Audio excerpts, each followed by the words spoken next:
ஆண்டவர் உங்களோடு இருப்பாராக. உம் ஆன்மாவோடும் இருப்பாராக.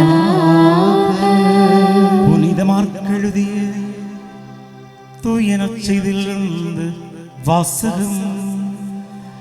ஆண்டவரே, மாட்சி உமக்கே.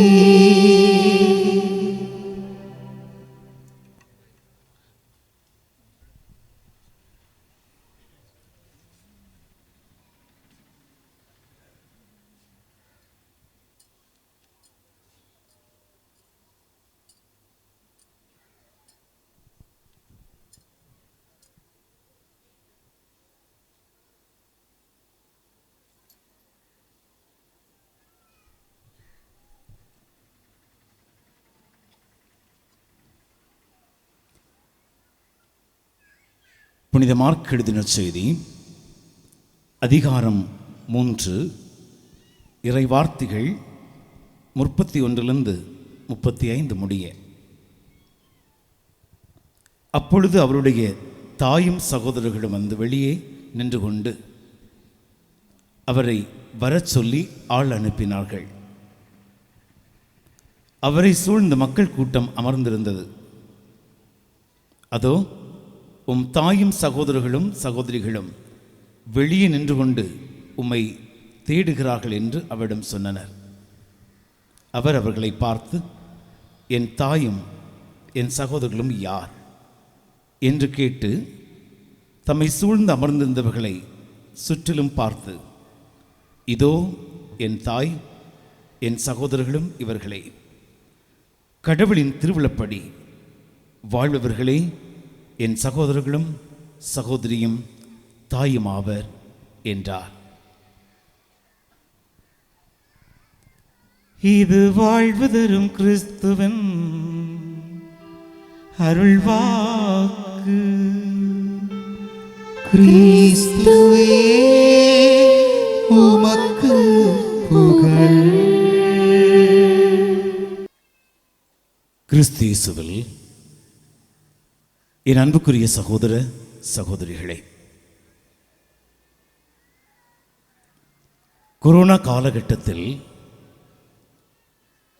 இன்னும் ஒரு முறை அன்னையினுடைய விழாவினை கொண்டாட வாய்ப்பு கிடைத்தமைக்காக கடவுளுக்கு நாம் நன்றி சொல்லுவோம்.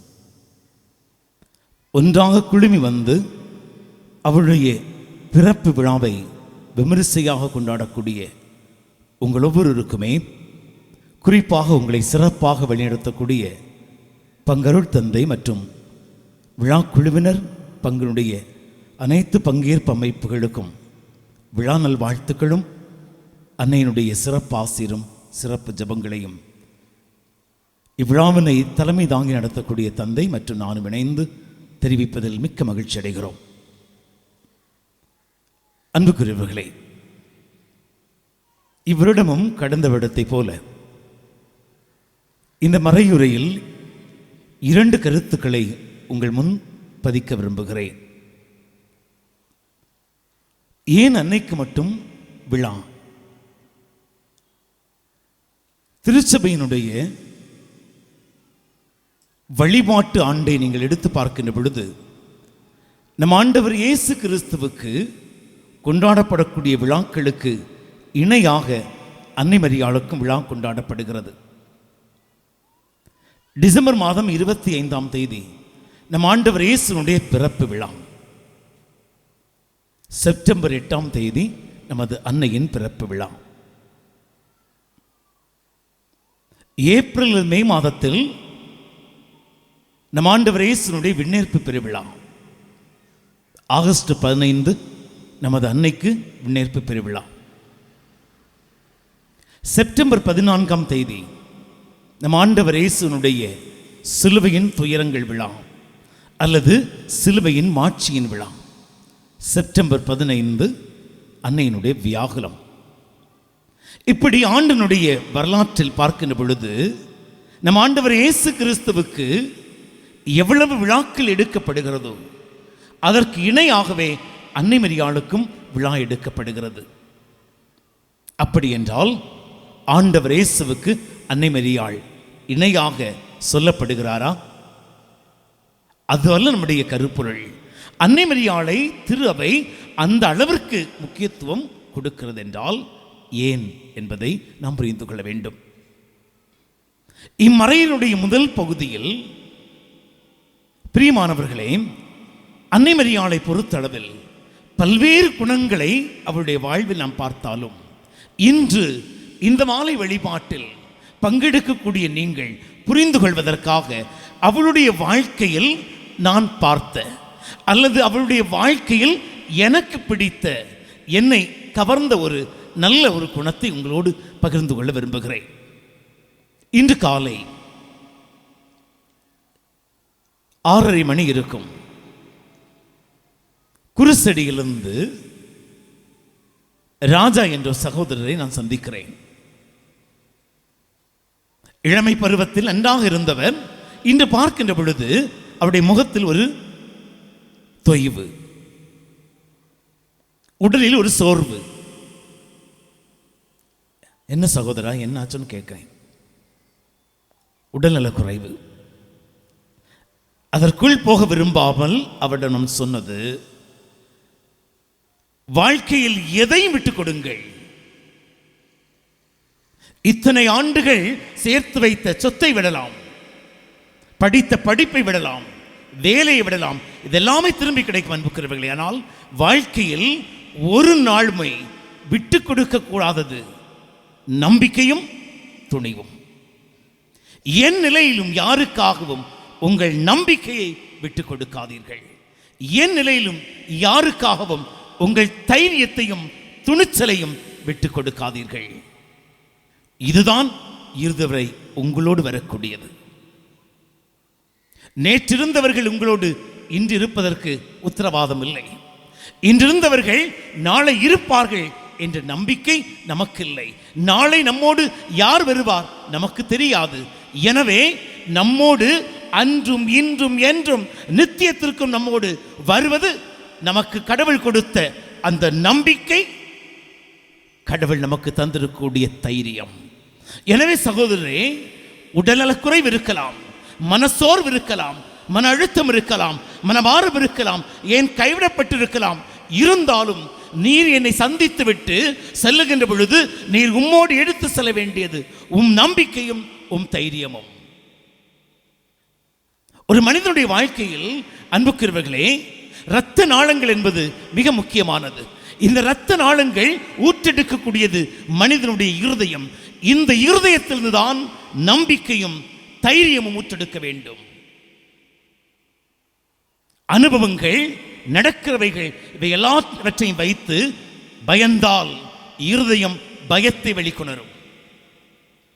எது நடந்தாலும் என்ன நேர்ந்தாலும் என் தைரியத்தை நம்பிக்கை விட மாட்டேன் என்று இந்த இருதயத்துக்கு சொன்னால் அது இரத்த நாளங்களுக்கு நம்பிக்கையை கொடுக்கும், தைரியத்தை கொடுக்கும். எனவே பிரியமான சகோதர சகோதரிகளே, எப்படிப்பட்ட நோயாக இருந்தாலும் சரி, எதை இழந்தாலும், எதை நாம் எப்படி சந்திக்க நேர்ந்தாலும் எல்லாவற்றிலுமே நம்பிக்கை, தைரியம், இந்த இரண்டையும் நீங்கள் பிடித்திருக்க வேண்டும் என்பதுதான் அன்னையினுடைய வாழ்க்கையில் நான் கற்றுக்கொண்ட பாடம். இந்த இரண்டையும் அன்னை மரியாள் எப்படி தன்னுடைய வாழ்க்கையில் அவள் வாழ்ந்து காட்டினாள்.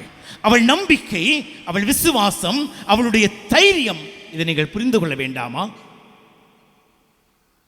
அவளுக்கு விழா எடுக்கக்கூடிய நாம், அந்த அன்னைக்கினுடைய பிறந்த நாளை கொண்டாடக்கூடிய நாம், இவ்வளவு விமர்சையாக அன்னைக்கு நான் புகழ் பாக்களை பாடக்கூடிய நாம், இந்த இடத்திலிருந்து நம்முடைய இல்லங்களுக்கு செல்கின்ற பொழுது அவள் விவிலியத்தில், அவள் மீட்புடைய வரலாற்றில் வாழ்ந்து காட்டிய விசுவாச வாஞ்சை வாழ்வும், அவளிடமிருந்தக்கூடிய அந்த தைரிய வாழ்வும் உங்களுடைய இல்லங்களுக்கு நீங்கள் இங்கிருந்து எடுத்து செல்ல வேண்டாமா?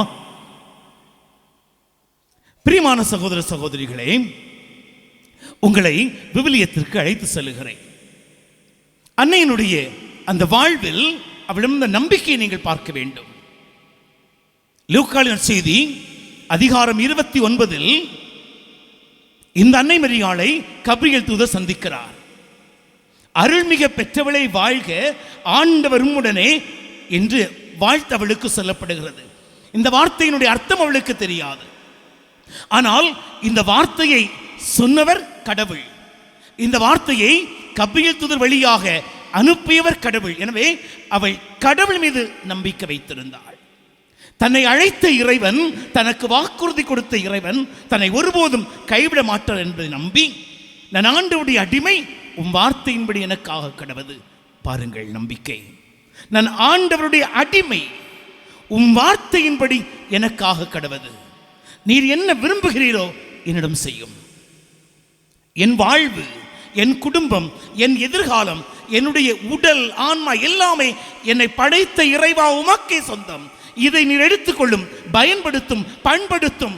உமக்கு இந்த உடலை வைத்து நீர் மீட்பின் திட்டத்தில் குறித்ததை நிறைவேற்றும்.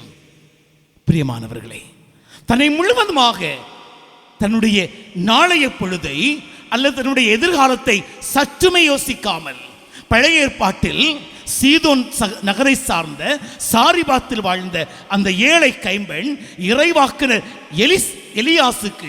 எலியாவுக்கு தன்னுடைய இல்லத்தில் இருந்த அந்த ஒரு ரொட்டி துண்டை கொடுப்பதற்கு முன் வந்தாளே, எல்லாவற்றையும் இழந்து நாளைய பொழுது தனக்கு என்ன நேரிடும் என்பதை அறியாமல், ஆனால் வந்திருப்பவர் இறைவனுடைய தூதர், இறைவாக்கினர், அவருக்கு கொடுத்தால் கடவுள் என்னை கைவிட மாட்டார் என்ற நம்பிக்கையில் தனக்கும் தன்னுடைய மகனுக்கும் வைத்திருந்த அந்த ரொட்டியை அப்படியே கொடுத்தாளே, அங்குதான் அவளுடைய நம்பிக்கையை போன்று நம் ஆண்டவர் இயேசு கிறிஸ்து ஜெருசலேம் தேவாலயத்தில் அமர்ந்திருந்த பொழுது விதவை பெண் வந்து தன்னிருந்த எல்லாவற்றையும் காணிக்கையாயிட்டாளே, அவளிடமிருந்த அந்த நம்பிக்கையை விட நம் ஆண்டவர் இயேசு கிறிஸ்துவை இந்த உலகிற்கு கொண்டு வருவதற்காக தன்னை முழுவதுமாக ஆம் என்ற ஒரு வார்த்தையில் கையளித்த அந்த அன்னையிடம் காணப்பட்ட நம்பிக்கை தான் நமக்கு இருக்க வேண்டும்.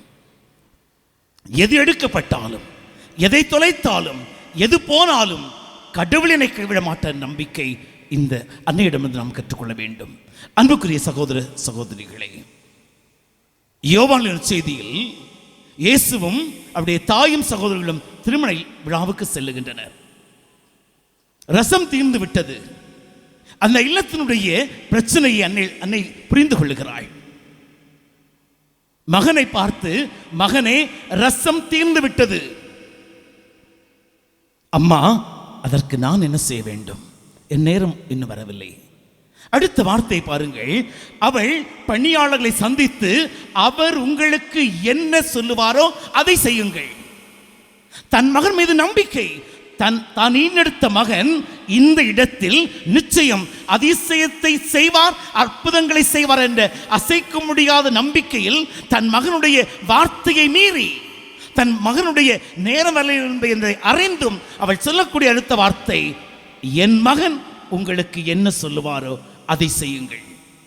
நம்பிக்கையை பாருங்கள், விசுவாசத்தை பாருங்கள், என் தைரியத்தை பாருங்கள். அன்னை மரியாளுக்கு கபிரியேல் தூதர் சொன்ன சாட்சிய வார்த்தை என்ன? உமது உறவினர் எலிசபெத் தன்னுடைய முதிர்ந்த வயதில் கருத்தரித்திருக்கிறார். கருவிலை இயலாதவர் சொல்லப்பட்ட அவருக்கு இது 6ஆம் மாதம். அந்த நேரமே அவள் இருந்த இடத்திலிருந்து மலைப்பாங்கான அந்த மலை பிரதேசத்திற்கு நடந்து செல்கிறாள். விவிலியம் சொல்லுகிறது, அவள் விரைந்து ஓடினாள், அவள் விரைந்து சென்றாள். தன்னம் தனியாக கன்னி பெண், யாருடைய துணையும் இல்லாமல் மலைப்பாங்க அந்த பிரதேசத்தில் அவள் நடந்து சென்று தைரியமாக எலிசபெத்திற்கு பணிவிடை செய்தல் என்றால், அன்புக்குரியவர்களே, அவளுடைய துணிச்சல், அவளுடைய தைரியம் அவளுக்கு தனி இடத்தை கொடுக்கிறது. அன்புக்குரியவர்களே, பிள்ளை அழுதால் அழுது விடுகிறோம், பிள்ளை சோர்ந்தால் சோர்ந்து விடுகிறோம், பிள்ளை சற்று சாய்ந்தால் சாய்ந்து விடுகிறோம். ஈன்றெடுத்த பிள்ளையினுடைய ஒரு சொட்டு கண்ணீரை பார்க்க தைரியம் இல்லாத பெற்றோர்களே, சகித்துக் கொள்ள முடியாத சகோதர சகோதரிகளே, தான் ஈன்றெடுத்த பிள்ளையை, தன் ஒரே மகனை சிலுவையில் அறையப்பட்டு இரத்தம் சிந்தி தன் மடியில் கிடத்தியிருக்கின்ற அந்த நேரத்திலும் தன் தைரியத்தை விடாமல் அந்த மகனுக்காக அவள் கண்ணீர் சிந்தி அழுது அவள் பிறண்டதாக விவிலியம் சொல்லவில்லை. வியாகுல அன்னை எல்லாவற்றையும் தன் மனதில் இருத்தி, தன் இருதயத்தில் இருத்தி, தன் மகனுடைய மீட்பு திட்டத்தில் தைரியமாக, துணிச்சலாக, நம்பிக்கையோடு, விசுவாச வாஞ்சையோடு உடனிருந்தவள் என்றால் அவள் தைரியம் அவளுக்கு நிகரானது.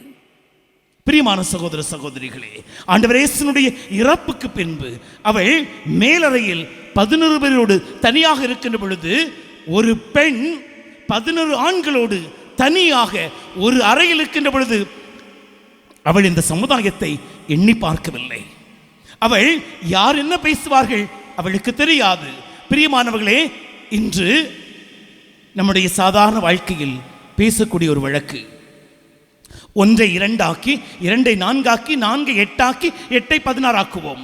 அல்லது இன்னொரு வகையில் சொல்லலாம், ஈயை பேனாக்கி, பேனை பெருச்சாலியாக்கி, பெருச்சாலியை பெருமாளாக்கி, பெருமாளியை பேச்சுப்பாறையாக்கி, பேச்சுப்பாறையை பெருஞ்சாணி ஆக்குவோம்.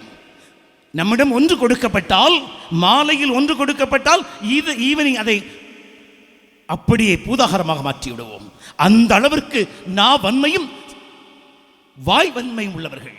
ஆனால் 2000 ஆண்டுகளுக்கு முன்பு 11 ஆண்களோடு ஒரு தனி அறையில் தனியாக அவர்களோடு இணைந்து ஜெபித்தாள் என்று சொல்லுகிற பொழுது 11 ஆண்களோடு தனியாக இருந்து ஜெபிக்கக்கூடிய துணிச்சல் அவளுக்கு இருந்தது. இந்த சமுதாயத்தை அவள் நினைத்து பார்க்கவில்லை. இந்த சமுதாயம் என்ன சொல்லும் அவள் நினைக்கவில்லை. ஆனால் தன் மகனுடைய லட்சிய பயணத்தில், தன் மகன் உருவாக்கிய திருச்சபையில், தன் மகனுடைய மீட்பு திட்டத்தில் அதை உருவாக்க, அதை தொடர எல்லாவற்றையும் குப்பையாக கருதி தன்னுடைய சீடர்களோடு அமர்ந்து ஜெபித்தாள் என்றால், அந்த 11 பேரோடு தனியாக இருந்து ஜெபிக்க அவருடைய துணிச்சலை பாராட்ட வேண்டும் அன்புக்குரியவர்களே. அதுதான் நமது அன்னை மரியாள். அன்னை மரியாள் அவருடைய வாழ்க்கையில் அன்புக்குரியவர்களே, திருச்சபை அவளுக்கு இந்த அளவிற்கு முக்கியத்துவம் கொடுக்கிறது என்றால், திருச்சபையினுடைய வரலாற்றில் 3 பிறந்த நாட்கள் கொண்டாடப்படுகிறது. நம் ஆண்டவர் இயேசு கிறிஸ்துவினுடைய பிறந்த நாள், திருமுழுக்கு யோவானுடைய பிறந்த நாள், நம் அன்னையினுடைய பிறந்த நாள். இதில் நம் அன்னையினுடைய பிறந்த நாள் பெருவிழாவாக கொண்டாடப்படுகிறது. அன்புக்குரியவர்களே, அன்னையினுடைய விழா, அன்னையுடைய பிறந்த நாள் பெருவிழாவாக கொண்டாடப்படுகின்றால், அந்த அளவிற்கு அன்னை விசுவாச வாஞ்சையிலும், நம்பிக்கை வாழ்விலும், துணிச்சலிலும் மீட்பு திட்டத்தில் பங்கெடுத்தவள். எனவே அன்புக்குரியவர்களே, நாம் இன்று நம்முடைய பங்கில், நமது இந்த இடத்தில் அன்னைக்கு நாம் விழா எடுக்கிறோம் என்றால் இது நீதியும் தகுதியும் சரியான ஒன்று. எனவே இந்த அன்னையினுடைய விழாவில் பங்கெடுக்கக்கூடிய உங்கள் எல்லாருக்குமே அன்னையினுடைய நாமத்தில் மீண்டும் ஒரு முறை விழா நல்வாழ்த்துக்களை உங்களுக்கு பகிர்ந்து கொள்வதோடு, அந்த அன்னையினுடைய சிறப்பாசி இந்த விழாவில் பங்கெடுக்கக்கூடிய உங்களுடைய உள்ளத்திலும் இல்லத்திலும் நிறைந்திருக்க உங்களுக்காக ஜெபிக்கிறோம். உங்களை கடவுள் ஆஸ்வதிக்க உங்களுக்காக சிறப்பாக வேண்டுகின்றோம். அன்புக்குரியவர்களே, நம்முடைய மறையுடைய 2வது பகுதிக்கு வருகிறோம். இன்றைய நற்செய்தியை நாம் புரிந்து கொள்ள வேண்டும். ஆண்டவர் இயேசு போதித்துக் கொண்டிருக்கிறார். அவர் போதித்துக் கொண்டிருக்கின்ற பொழுது அவருடைய சீடர்கள் வந்து, அல்லது அங்கு குழுமை இருந்தவர்கள் வந்து, ஆண்டவரே, உம்மை பார்ப்பதற்காக உம்முடைய தாயும் சகோதரர்களும் சகோதரிகளும் வந்திருக்கிறார்கள் என்று செய்தி வழங்கப்படுகிறது. பிரியமானவர்களை, இந்த பகுதியை புரிந்து கொள்வதற்கு முன்பு நீங்கள் இன்னொரு விஷயத்தை புரிந்து கொள்ள வேண்டும். ஒரு மனிதனுக்கு பலவிதமான அறிவுண்டு. ஒன்று பகுத்தறிவு, இன்னொன்று பாட அறிவு, இன்னொன்று பட்டறிவு. கற்றுக்கொள்ளுகிறோமே, பாடசாலையில் சென்று கற்றுக்கொள்ளுகிறோம், அதிலிருந்து நமக்கு கிடைக்கக்கூடியது பாட அறிவு. ஒரு முறை பட்டால் அனுபவத்தில் கற்றுக்கொள்ளுகிறோமே, அது பட்டறிவு. ஆனால் அன்புக்குரியவர்களே, இன்று வாசிக்கப்பட்ட இந்த நற்செய்தியை பாட அறிவும் பகுத்தறிவும் பட்டறிவும் உள்ளவர்களுக்கே நான் சொல்லுகிறேன். ஏனென்றால் விவிலியத்தில் சொல்லப்பட்ட இந்த நற்செய்தி வாசகத்தை புரிந்து கொள்ள முடியாத நுண்ணறிவில்லாதவர்களுக்கு பதில் சொல்லுகிறேன். கடந்த வருடம் அன்னையினுடைய விண்ணேற்பை பற்றிய பதிலை சொன்னேன். இந்த வருடம் அன்னையினுடைய கன்னித்தன்மையை பற்றி பதில் சொல்லுகிறேன். இந்த நற்செய்தி பகுதியை எடுத்துக்கொண்டு அன்னை மரியாளை களங்கப்படுத்தி பேசக்கூடிய பிற சபை உண்டு. எப்படி?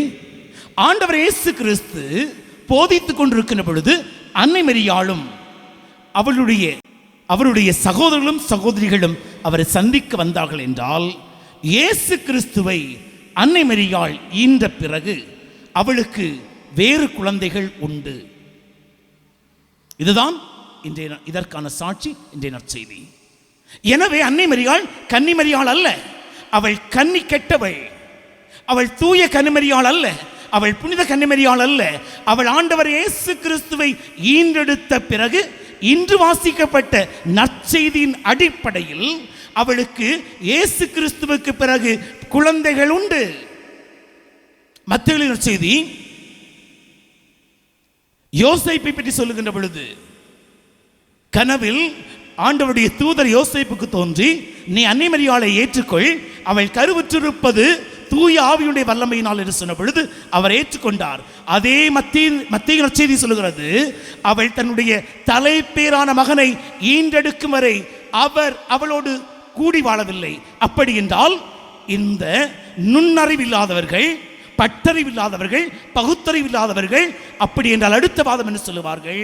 சூசையப்பர் அன்னை மரியாளை இயேசு கிறிஸ்து பிறந்த பிறகு கூடி வாழ்ந்தார், எனவே அன்னை மரியாள் கன்னிமரியாள் அல்ல, அவள் தூய கன்னிமரியாள் அல்ல, அவள் கன்னி கெட்டவள். பிரியமான சகோதர சகோதரிகளே, இந்த வாதம் செய்கிறவர்கள் தூஷணம், இது தெய்வ தூஷணம் அனுப்புகிறவர்களே. அன்னை மரியாளை காயப்படுத்தக்கூடிய ஒரு வார்த்தை, அன்னை மரியாளுடைய தூய்மையை, அவருடைய கன்னித்தன்மையை காயப்படுத்தக்கூடிய வார்த்தைகளை இவைகளுக்கு என் பதில்கள். அன்புக்குரிய சகோதர சகோதரிகளே, அன்னை மரியாள் அவள் பிறப்பதற்கு முன்பே அவள் இறைவனால் தேர்ந்தெடுக்கப்பட்டவள். தொடக்க நூல் அதிகாரம் 3 வசனம் 15 சொல்லுகிறது. எசேயா இறைவாக்குடைய புத்தகம் அதிகாரம் 7 வசனம் 14 சொல்லுகிறது. மீகா இறைவாக்குடைய புத்தகம் சொல்லுகிறது, கன்னி ஒருத்தி கருவுற்று ஒரு ஆண்மகனை பெற்றெடுப்பாள், அந்த ஆண்மகனுக்கு இம்மானுவேல் என்று பெயரிடுவார்கள். இம்மானுவேல் என்றால் கடவுள் நம்மோடு. ஆக கன்னி ஒருத்தி ஒரு ஆண்மகனை பெற்றெடுப்பாள் என்ற அந்த வசனம் பழைய ஏற்பாட்டிலே வந்து விடுகிறது. அன்புக்குரியவர்களே, அப்படி என்றால் யூதர்களுடைய சம்பிரதாயப்படி, யூதர்களுடைய வழக்கப்படி இந்த பிற சபையினர் அன்னை மரியாள் கன்னிமரியாள் அல்ல என்று சொல்லுவதற்கு பாரம்பரியத்தை வைத்து சொல்லுகிறேன். என்னுடைய முதல் வாதம் அன்புக்குரியவர்களே, அன்னை மரியாள் இயேசு கிறிஸ்துவை தவிர வேறு எந்த குழந்தையும் அவள் ஈன்றெடுக்கவில்லை. ஒருவேளை இந்த பிற சபையினர் சொல்வது உண்மை என்றால் அவர்களுக்கு என்னுடைய அடுத்த கேள்வி, அன்பு சகோதரர்களே, என் ஆண்டவர் இயேசு கிறிஸ்து சிலுவையில் தொங்குகின்ற பொழுது, அவர் உயிரை விடுவதற்கு முன்பு சொன்ன கடைசி வார்த்தை ஞாபகம் இருக்கிறதா? குழுமி இருந்த எல்லாரையும் பார்த்து அவர் சொல்லுவார், தன்னுடைய அன்பு சீடர் யோவானை பார்த்து, சகோதரனே இதோ உன் தாய். தன் தாயை பார்த்து, அம்மா இதோ உன் பிள்ளை. யூத சம்பிரதாயம் சொல்லுகிறது, தலைப்பேரான மகன் இறந்தால், அதாவது தாய் உயிரோடு இருக்கின்ற பொழுது தலைப்பேரான மகன் இறந்தால் அத்தாயை கவனிக்க வேண்டிய பொறுப்பு தலைப்பேரான மகனுக்கு, அடுத்த மகனுக்கு அது இருக்கிறது. இல்லை என்றால் அது யூத சட்டத்தை மீறிய செயல். நம் ஆண்டவர் இயேசு கிறிஸ்து இறக்கின்ற பொழுது தனக்கு பின் தன் உடன் பிறந்த சகோதரி இருந்திருந்தால் தன் தாயை தன் உடன் பிறந்த சகோதரனுடைய கையில் ஒப்படைத்திருக்க மாட்டாரா? எதற்காக என் ஆண்டவர் இயேசு கிறிஸ்து தன்னுடைய சீடனை பார்த்து, இதோ உன் தாய், இத்தாயை நீ கவனித்துக் கொள் என்ற அந்த அன்பு கட்டளையை கொடுத்து சென்றார். தன் தாயை தனக்கு பின்பு தன் தந்தை இறந்து விட்டார், தான் இறந்து விடப் போகிறேன், தன் தாய்க்கு யாருமே இல்லை என்பதை உணர்ந்தார். சிலுவையில் ரத்தம் சிந்தி தன்னுடைய உயிரை விடுவதற்கு முன்பு இறுதியாக தன்னை நம்பி, தன்னுடைய இறைத்தன்மையை நம்பி ஆம் என்று சொன்ன அந்த ஒரே வார்த்தைக்காக தன் தாயை அனாதையாக விடாமல், தன் தாயை அவர் உயிர் மூச்சு விடுவதற்கு முன்பு சீடருடைய கையில் ஒப்பு கொடுத்து, இதோ உன் தாய், இறுதி வரை இவரை பார்த்துக்கொள் என்று சொல்லி சென்றாரே. ஒருவேளை அவர் தன் உடன் பிறந்த சகோதரன் இருந்திருந்தால் எப்படி அன்புக்குரியவர்களை தன் தாயை இன்னொருடைய கையில் ஒப்படைத்திருப்பார்? இதை புரிந்து கொள்ள வேண்டாமா? இதை தெரிவதற்கு புத்தி வேண்டாமா? இதை யோசிப்பதற்கு யாசிப்பதற்கு நமக்கு இன்னும் அறிவு வேண்டாமா? பிரியமான சகோதர சகோதரிகளே, இரண்டாவதாக நம்முடைய தாய் அன்னை மரியாள், அவளுக்கு ஆண்டவர் இயேசு கிறிஸ்துவுக்கு பிறகு வேறு குழந்தைகள் இருந்திருந்தால் எப்படி அன்புக்குரியவர்களே அப்பிள்ளைகளை விட்டுவிட்டு தனியாக அவள் ஆண்டவர் இயேசுனுடைய இறப்புக்கு பின்பு 11 சீடர்களோடு அங்கிராக சென்று தங்கியிருப்பாள். தன் வீட்டில் தன் பிள்ளைகளோடு அவள் தங்கியிருக்க மாட்டாளா? தன் பிள்ளைகளை விட்டுவிட்டு எப்படி அன்புக்குரியவர்களே அவள் அவர்களோடு தங்கியிருப்பாள்? அவள் அனாதையாக யாரும் இல்லாமல் தனியாக இருந்ததால் அவளுக்கு ஆண்டவரே சுட்டி காட்டிய அந்த சீடர்களோடு தங்குவதை தவிர வேறு வழி இல்லை அவளுக்கு. எனவே அன்புக்குரியவர்களே, நாம் விசுவசிக்கக்கூடிய, நாம் நம்பக்கூடிய, நாம் விழா எடுக்கக்கூடிய அன்னை மரியாள் நமது வாழ்வுக்கு தரக்கூடிய வாழ்க்கை பாடம் நம்பிக்கை, தைரியம். நமது வாழ்வுக்கு அவள் விட்டு செல்வது நல்லது செய்கின்ற பொழுது அன்புக்குரியவர்களே, நல்ல மரத்தில் கனிகள் இருந்தால் கல்லறி உண்டு. இன்று அன்னை மரியாள் நற்செய்திக்காக, விவிலியத்திற்காக, நம் ஆண்டவர் இயேசு கிறிஸ்துவுக்காக, மீட்புக்காக, விவிலியத்திற்காக, இறை வார்த்தைக்காக தன் வாழ்வியை முழுவதும் அர்ப்பணித்ததால் இன்று ஒரு சில நுண்ணறிவில்லாதவர்கள், ஒரு சில பட்டறிவில்லாதவர்கள், பகுத்தறிவில்லாதவர்கள் அன்னையை பற்றி தவறாக பேசுவதால் அன்னை மரியாள் கன்னி மரியாள் இல்லை என்றாகிவிடாது. நாம் நம்பக்கூடிய அந்த அன்னை கன்னி மரியாள். அவள் ஆண்டவர் இயேசுவுக்கு மட்டுமே உயிர் கொடுத்தாள், உரு கொடுத்தாள். ஆண்டவர் இயேசு கிறிஸ்துவை மட்டுமே ஈண்டெடுத்தாள். அந்த அன்னை கன்னி மரியாளை நம்பி அவள் பாதத்தை தொடுங்கள், அவள் கையை பிடியுங்கள். உங்கள் வாழ்க்கையில் எது வந்தாலும், எது இழந்தாலும், எனக்கு பிரியமான அன்பு பிள்ளைகளே, வாழ்க்கை என்றால் துன்பம் உண்டு, இன்பம் உண்டு, வேதனை உண்டு, கஷ்டம் உண்டு, கவலை உண்டு, கண்ணீர் உண்டு, எல்லாமே உண்டு. இந்த எல்லாவற்றுடைய மத்தியிலும் அன்னை மரியாளை அவளுடைய கரம் பிடித்து, அவளுடைய கால் பிடித்து, உன் மகனை எங்களுக்காக பரிந்து பேசு. அன்று காணா ஒரு திருமணத்தில் நீ உன்னுடைய மகனிடம் பரிந்து பேசி அம்மகன் வழியாக அதிசயத்தை செய்த தாயே, எங்கள் வாழ்க்கையில் நாங்கள் படக்கூடிய கஷ்டம், துன்பம், துயரம், வேதனை, கலக்கம், கண்ணீர், ஏக்கம் இவற்றுடைய மத்தியில் எங்களை கைவிடாதையும் என்று ஜெபிப்போம். இந்த வழிபாட்டில் பிரசன்னமாகக்கூடிய அந்த தாய் உங்கள் அனைவருடைய இல்லத்தையும், உங்கள் உள்ளத்தையும், உங்கள் அனைவரையும் அபிரதமாக ஆஸ்வதிக்க மீண்டும் ஒருமுறை உங்களுக்காக ஜெபிக்கிறோம். விழா வாழ்த்துக்களை உங்களுக்கு தெரிவிக்கிறோம். கடவுள் அன்னை வழியாக உங்களை ஆசிர்வதிப்பாராக. ஆமென்.